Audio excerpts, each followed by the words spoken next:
Economistas ouvidos pelo Banco Central subiram mais uma vez as expectativas para a inflação deste ano. O principal motivo, a guerra.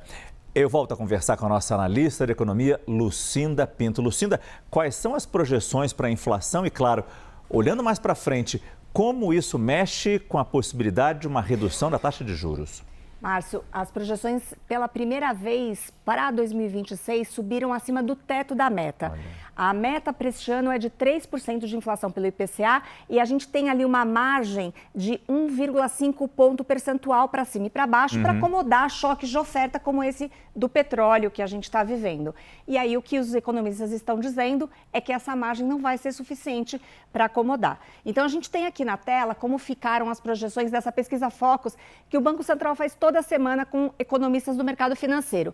Então, para 2026, a estimativa já está em 4,71%, ela estava em 4,36% na semana passada. E para o ano que vem, em 3,91%. A projeção de crescimento do PIB se manteve em 1,85% para este ano, 1,80% para o ano que vem. O dólar sofreu uma redução na sua projeção para R$ 5,37 para este ano, R$ 5,40 para o ano que vem. E quando a gente olha essa mediana das projeções para a Selic, elas se mantiveram em 12,5% no fim de 26 e 10,5% no fim de 27. Só que, Márcio, quando a gente olha um outro recorte da pesquisa, dá para ver que a mediana das estimativas que foram feitas nos últimos 5 dias, que é o período em que você tem notícias mais frequentes, mais fresquinhas, o mercado já subiu para 12,75% essa mediana. E muitos economistas já têm revisado mesmo o seu cenário, considerando que o juro pode ficar ali na casa dos 13% ao longo deste ano. E tudo isso é a resposta realmente, como você trouxe, ao petróleo, que traz um reajuste importante, aí, uma pressão importante sobre preços de combustíveis. E esse preço maior, ele está se espalhando rapidamente pela economia, com preços de alimentos, preços de transportes, e são preços que pesam muito sobre o bolso daqueles que têm uma renda mais baixa. Então, para trazer aqui essa dificuldade de decisão do Banco Central neste ano, que, de um lado, ele está vendo as estimativas de inflação subirem, e isso é preocupante para o rumo da inflação ao longo do tempo. Por outro lado, tem o efeito de apertar o orçamento das famílias com renda mais baixa, e isso por si só também traz um efeito contracionista aí para o consumo e para a economia como um todo. E o que a gente teve hoje foi mais um dia de recorde na Bolsa e o dólar caindo abaixo de R$ 5,00. O que explica esse movimento todo? Pois é, ele parece um movimento bastante contraditório, de certa forma é.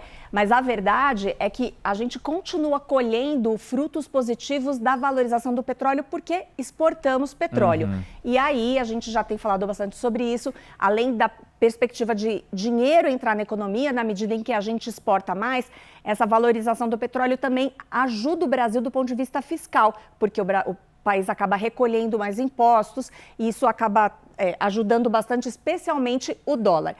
E aí, Márcio, como a gente estava falando, eu sei que você estava bastante ansioso para ver essa cotação melhorar. Quem não estava? Quem não estava, né?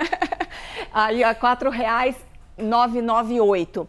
E a gente conversou com alguns economistas que trouxeram uma leitura mais positiva, de que tem espaço para uma valorização adicional. A gente nunca pode prometer nada, isso aqui não é uma previsão, mas existem elementos que sugerem que o real vai continuar ganhando espaço. E olha que interessante, Márcio, aqui quando a gente vê aqui, a gente fez uma arte, um gráfico mostrando o desempenho das principais moedas. Aqui, na verdade, é o comportamento do dólar em relação às moedas, desde o início da guerra, em abril e nessa semana. E quando a gente olha desde o início do conflito, o dólar tem a maior queda em relação ao real, ou seja, o real é a moeda vencedora nesse grupo aqui. A moeda que mais está se fortalecendo neste momento em relação ao dólar, claro. Exatamente. Comparamos com o peso chileno, peso colombiano, rand sul-africano, coroa norueguesa e o euro. Aqui em abril, a gente continua aparecendo bem na foto, mas aqui o peso chileno está um pouquinho melhor que a gente. O dólar está caindo um pouco mais do que em relação ao real. E aqui também na semana, o real está caindo aí 2,76% em relação ao real.